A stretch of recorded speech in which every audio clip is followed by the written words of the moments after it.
જ્ઞાન કોઈ મોટી વસ્તુ છે નહીં, લોકોને જ્ઞાન આપવાની તે જરૂર છે જ નહીં. કારણ કે આખો દિવસ કામ કર્યા પછી માણસ ટેન્શનમાં ફરતો હોય છે, એને પછી જ્ઞાનની જરૂર નથી, એને આનંદની જરૂર છે. એટલે હું એવું કંઈક લઈને ફરું છું કે મારાથી લોકોને કંઈક ફાયદો થાય. અને હાસ્ય રસ એક જ એવો રસ છે જેનાથી તમારા શરીરને ફાયદો થાય આવું સાયન્સ સાબિત કરે છે. હા, તમે જેટલી ક્ષણ માટે હસશો એટલી ક્ષણ માટે તમારા વિચાર બંધ થઈ જાય છે. તમે 3 સેકન્ડ હસો, 4 સેકન્ડ હસો તો એટલી વાર તમારા વિચાર બંધ થઈ જાય. જેવા વિચાર બંધ થાય એવા તમારા અંદર એવા નાના મોટા રોગ છે એનો નાશ થાય છે. એટલે હું હાસ્યની વાતો કરીશ અને લગભગ વાતો હું મારા બાપુજીમાંથી કરીશ. લગભગ વાતો મારા બાપુ માટે, કારણ કે હવે મને બીજાના બાપ માટે ભરોસો રહ્યો નથી, કારણ કે મારા કાંઠલા પકડે આપણે હું. એટલે હું મારા બાપુની વાત કરીશ, કારણ કે મારા બાપુમાં તમને કોઈને વાંધો ન હોય. શું કરવા? એ મારા બાપુ છે. હા, એ વાતો કરું છું. બીજી સમય પ્રમાણે હાલું છું. સમય એવો આવી ગયો છે ત્યારે કે વિચારીને બોલવાનું, કારણ કે અત્યારે હરેક સમાજ જાગૃત થઈ ગયા છે. એટલે આપણે કોઈ સમાજની તકલીફ પડે એવું બોલવાનું નથી કે માફી મગાવે અમારા દીકરા, હું એ બહુ બીક છે. પણ આપણે એવું બોલવાનું જ નહીં, માફી માગી એવું. કોઈ પણ સમાજને નુકસાનકારક બોલો તો માફી માગવી પડે. આપણે એવું બોલવું નથી. હું જે પહેલાં બોલી ગયો 7-8 વર્ષ પહેલાં એની માફી મેં ભગવાન પાસે માગી લીધી. તમારા પાસે માગવાની જરૂર છે નહીં, બરાબર? હા, એટલે હું તમને આનંદ કરાવીશ. કારણ કે હમણાં એક પત્નીના પતિને કીધું કે હું રવિવાર રહું છું, મંગળવાર રહું છું, બુધવાર રહું છું, ગુરુવાર રહું છું, અમા રહું છું, 11 રહું છું, હું કેટલું રહું છું. એનો પતિ કે તું ખાલી હખણી રહે, તારે કાંઈ રહેવું નથી, હખણી રહે ને બેટા.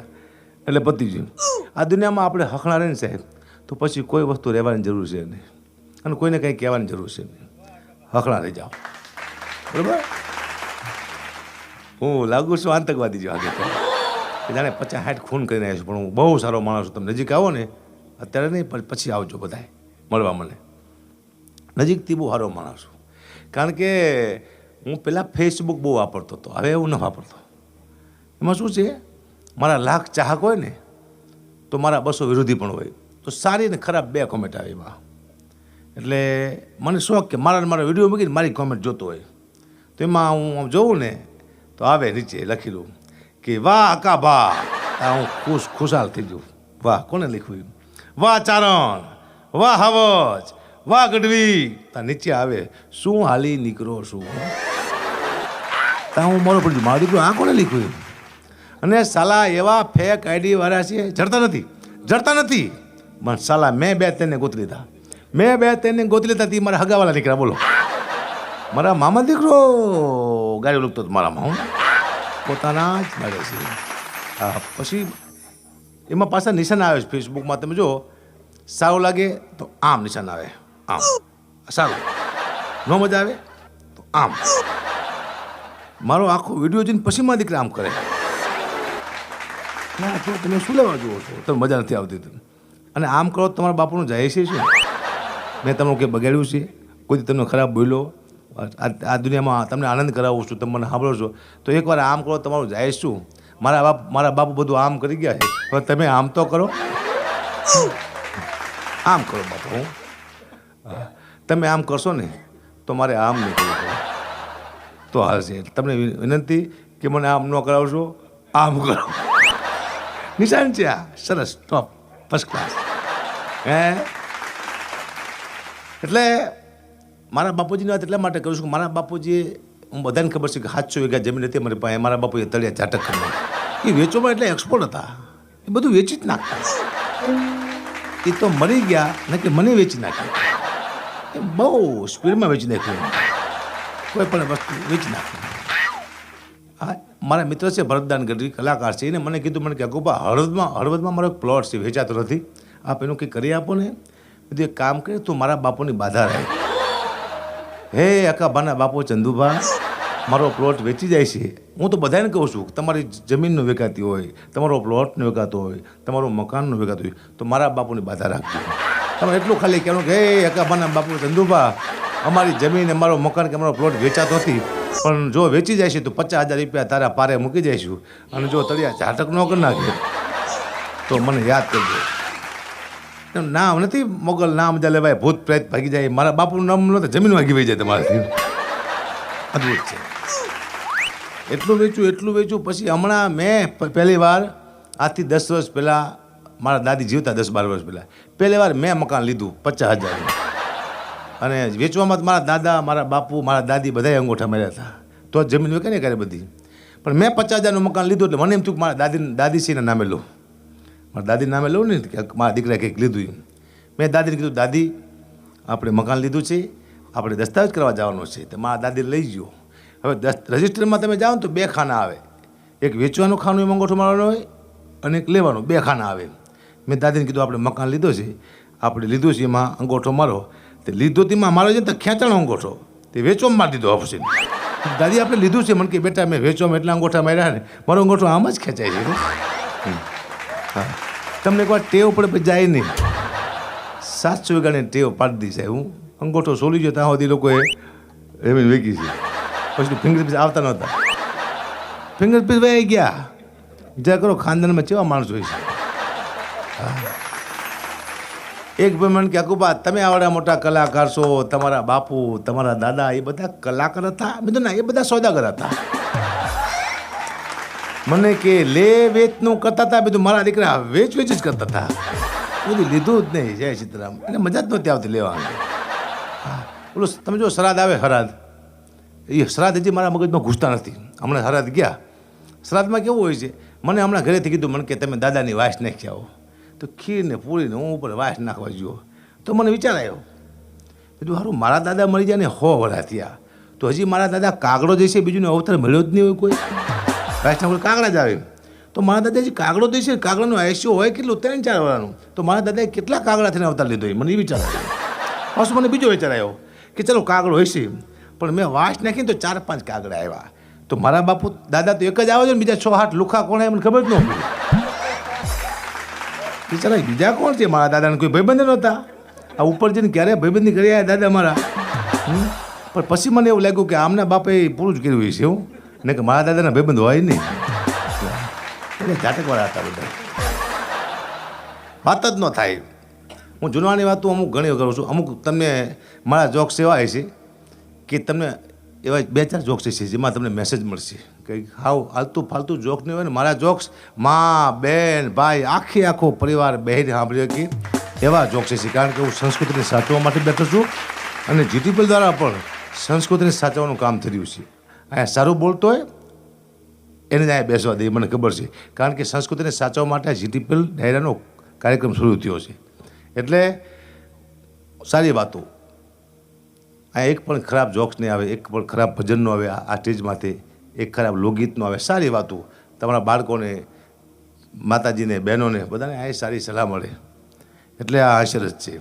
હું જૂનવાની વાતો કરું છું ઘણી વાર. હમણાં તમે બધાએ ઓલું રામા મંડળ જોયું છે. તે અમારા ગામમાં રામા મંડળ રમવા આવ્યું.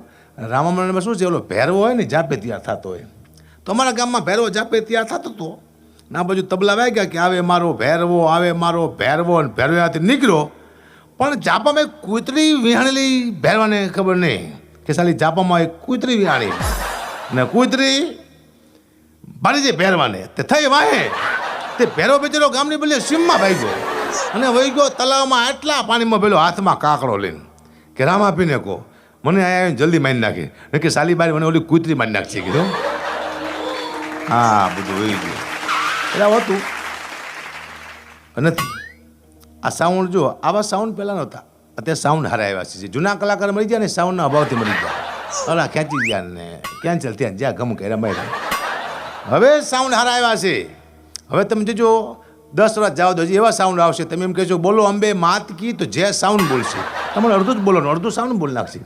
આવી ટેકનોલોજી આવી જશે. 50 લાખની ગાડી લો, 25 લાખની ગાડી લો તો એમાં એક્સિડન્ટ થાય તો ફુગા થાય છે. આપણને બચાવી લે, આપણને મરવા દેતી નથી. આવા ફુગા થાય છે. આવી ગાડીઓ આવી જશે. હજી તમે 10 વર્ષ જવા દો, હજી એવી ગાડીઓ આવશે. એક્સિડન્ટ થયો, તમે બહાર પડ્યા, ફુગા તમારે વાયા દોડશે. આવો તમને મરવા દેવા નથી, તમારા હપ્તા બાકી છે. તમારા હપ્તા બાકી છે તો તમને ગાડી મરવા નહીં દે. હપ્તા પૂરા તો તમે પૂરા. જય સીતારામ. આવું ચાલી રહ્યું છે સિસ્ટમેટિક કંઈક. મને ખબર ન હોય. એક ભાઈ મને કહેતા, મને ગગુબા તમારી લુક બહુ સારી છે. આ લુક ભૂખમાંથી આવી છે. જે વસ્તુ ભૂખમાંથી આવે ને એ દુનિયામાં ભૂખા કાઢી નાખે છે. અને આ સ્ટેજ માથે લગભગ લોકો ભૂખમાંથી આવે છે. હું કહું છું, બીજા કહેતા નથી, આટલો જ ફેર છે. બાકી દુઃખ વિના તમે આ સ્ટેજમાં ચડી ન શકો. અહીંયા ચડતા તો ભયાનક કષ્ટ વેઠવું પડે છે. હા, તમે આના ક્લાસ કરીને કલાકાર નથી થઈ શકતા. તો ક્લાસ કરવા તો ઘણા બધા કલાકાર, પણ ટોપ લેવલમાં તો કોઈ ક્લાસ નહીં કરે એ માણસ ટોપ લેવલમાંથી. ઘણા બધા કલાકાર, લક્ષ્મણ બારોટથી લઈ લો, શૈલેષ માર લઈ લો, ઓસમાન મીર લઈ લો, કીર્તિભાઈ ગઢવી લઈ લો, ભીખુદાન ગઢવી, આ ક્યાં ક્લાસ કરવા ગયા ભાઈ? વગર ક્લાસ છે. માયાભાઈ આહેરથી કોઈ હાસ્ય કલાકાર લઈ લો. હાસ્ય તમે શીખવા જાવ તો મેળ પડે. એમ કોઈ ક્લાસ કરવાની નથી. કલાકાર જન્મે છે, કલાકાર થવાતું નથી. કોશિશ કોઈ કરતા નહીં, ફેલ જઈશું. મારો છોકરો હજી કરે, જન્મે તો જ મેળ પડે કલાકાર થઈને. એમ થોડા એનો મતલબ હું કલાકાર એટલે મારો છોકરો કલાકાર થાય એ ગેરંટી નહીં. એ તો ઉપરથી ભગવાન મોકલે કે તારે કલાકાર થવાનું છે, તારે કોકના બૂચ મારી દેવાના. હા, આ દુનિયામાં તમે કોઈ દિવસ કોઈને નાનું ન સમજતા. કોઈ દિવસ. ઘોડિયામાં એક બાળક સૂતું હોય ને તમારે નાનું નહીં સમજવાનું. આ દેશનો વડાપ્રધાન હોતો હોય, સાહેબ આપણને ખબર ન હોય બાળક મોટો થઈને શું થાય છે. આ દેશનો કોઈ મહાન સંત હોતો હોય, આપણને ખબર ન હોય. અને આખા ગામના બોચમારો પણ હોતો હોય અંદર. એ નીકળે પછી ખબર મારા દીકરો હા કોણ ખબર ન પડે સાહેબ. આ બધી પ્રકારના છે. હમણાં એક ભાઈ મને કીધું, મને કે અકુપા સારા માણસો છે ને એ દુનિયામાંથી વહેલા વયા જાય છે. જેવી એની અહીંયા જરૂર છે એવીની ઉપર પણ જરૂર છે. સારા માણસો વહેલા મળી જાય. બિલકુલ ખોટી વાત છે. સારા માણસો કદી મળતા જ નથી. પણ માણસો વહેલા કેમ મરી જાય એનો તમને દાખલો આપો. તમારે લખવો હોય તો લખી લો, આમાં કંઈ ફેર ન પડે. વહેલું મરી જવાનું કારણ કે તમારો જન્મ થાય એટલે તમારું એક આયુષ્ય નક્કી થાય. કે હકાબા ગઢવી એનું આયુષ્ય કેટલું? 100 વર્ષનું. પણ 100 વર્ષમાં હકાબાને કરવાનું શું? કે 2 દીકરી પરણાવવાની, 1 દીકરો પરણાવવાનો, 5000 પ્રોગ્રામ કરવાના, 5 કરોડ રૂપિયા ભેગા કરવાના, 10 બંગલા બનાવવાના. આટલું હકાબાને 100 વર્ષમાં કરવાનું છે. પણ આટલું હું 40 વર્ષમાં કરી નાખું એટલે મને ઉપાલે તાળ. તમારું કામ પૂરું થાય પૈસા બે તમારી જરૂર છે ને. જય સીતારામ. સ્વામી વિવેકાનંદ 500 વર્ષનું કામ 32 વર્ષમાં કરી ગયા. એ દુનિયામાંથી વહી જવું પડ્યું. અમારે હેમુ ગઢવી 100 વર્ષનું કામ ખાલી 30 વર્ષમાં કરી ગયા. એને વહી જવું પડ્યું. તમારું કામ પૂરું થાય પછી અહીંયા કોઈ તમારી જરૂર છે જ નહીં. તમારા ઘરે કડીઓ આવે, તમે કોઈ મકાન બનાવવાનું છે કે કેટલા પૈસા થાય છે કે ભાઈ 10 લાખ રૂપિયા, ટાઈમ કેટલો લાગશે? એટલે કડીઓ કે હું 6 મહિનામાં તમારું મકાન બનાવી દઈશ. પણ એ જ કડીઓ તમારું મકાન 4 મહિનામાં બનાવી દે તો તમે કહેશો કે 2 મહિના તો અહીં રોકા નહીં, કામ પૂરું તો નીકળે. જય માતાજી. હા, એમ તમારું કામ પૂરું થાય, અહીંયા કોઈ જરૂર છે નહીં. એટલે બધા મિત્રોને વિનંતી, ધીમે ધીમે કામ કરજો આપ્યું એ પ્રમાણે. કે સમજી જા બસ. હા, મારા ચાહક બહુ છે, મારા આશિકો બહુ. મને ભગવાન ઘણા લોકો માને છે, હું જોઉં છું. હમણાં એક જગ્યાએ જો ને મારો આશિક હતો, મને ભારે તો ગાંડા જેવો થઈ ગયો. હકાપા આવ્યા પાણીનો તાસ લાવ્યો મારા પગ ધોવા. હવે મારા પગ મેં 2 દીથી ધોયા નહીં, સાલાને ખબર નહીં.